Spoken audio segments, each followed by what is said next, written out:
I want to take this opportunity to welcome Dr. Rasha Kelej to this sub-county that is called Nabioga in Tororo district.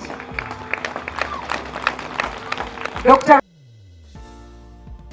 This journey that you started is a very, very, very special journey that has touched the lives of women who had been forgotten in communities. It has not only touched the women, but also touched the lives of men who have been mistreating their women, thinking that infertility is an issue for the women, not knowing that it is something that cuts across. So I really want to thank you for thinking of this group of women, thinking about them. And of course, when you approached me, initially, I wondered what this was all about. But I want to say that immediately, on the third talk, I was convinced that we really need to move and not only empower the infertile women, but also sensitize the population about this challenge, which is treatable, by the way. So I also want, in a special way, to thank you for the support that you have given to the women. And as you can see, there are more women in this district. But the challenge is that when we initially started talking about infertility, many people were saying, what are you talking about?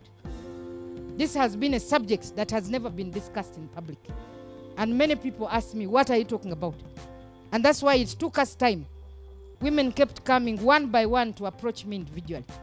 And that's why you see, when I attended the function here some 2 years ago, I asked those who had issues and who were affected by this challenge to contact the area councillor, Honorable Mujasi. That's why he remains a special male coordinator of this program. So Honorable Mujasi, thank you very much for the good work, because he kept receiving these women. And when he compiled, he told me there are many.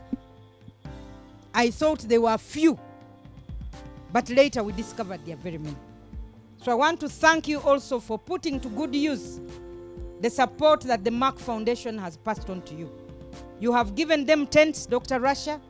You have heard that from the tent and chairs and tables that you gave them and the other cooking utensils, they are already pledging to procure another tent and also procure chairs, and this has transformed their lives. So I want to appeal to all the others who are not yet into the group to please join the group. We shall sit with the groups, organize better, and see to it that the group becomes stronger, and with time, infertility becomes normal in this country. Chairman LC3 said some are bewitched. I'm not sure about that science, but the science that I know is that infertility sometimes, close to 85%, is due to untreated sexually transmitted infections. And also, of course, issues like abortion that eventually affects the women. But also there is the male factor, which we must not forget, that close to 50% of infertility is as a result of the male factor. But as you know, in society, nobody can believe that a man can be infertile. And yet it is the case. So because you don't want to believe and you harass your wives, some of the women have gone out to Odongo and got children from there, and they produce in your home to cover up. Because you are putting pressure on them, you don't want to go to the hospital. So, but these women have not done that. That's why they have opened up and spoken. But we've had cases of this happening. We have seen women going to steal children from hospitals. Why? Because the man is putting them under pressure. So they steal a child so that she can become a mother. But that should not be the way to go. And of course, infertility has been something that has been, as I said, a private matter.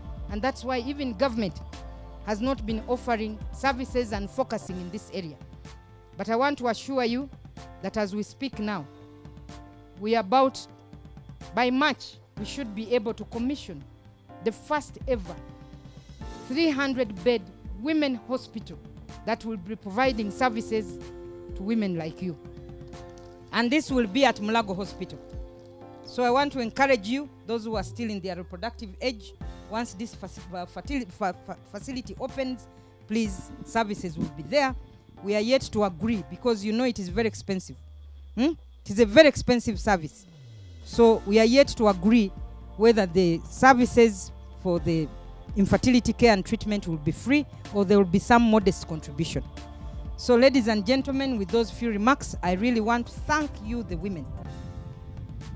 Thank you for opening up, and please encourage others to do the same. I have heard the challenges from the groups, both Nabioga and Rubongi. Mulanda, thank you for coming up. I've been getting phone calls, and there are many. Dr. Rasha, I think she will speak, so let me not preempt what she's going to say.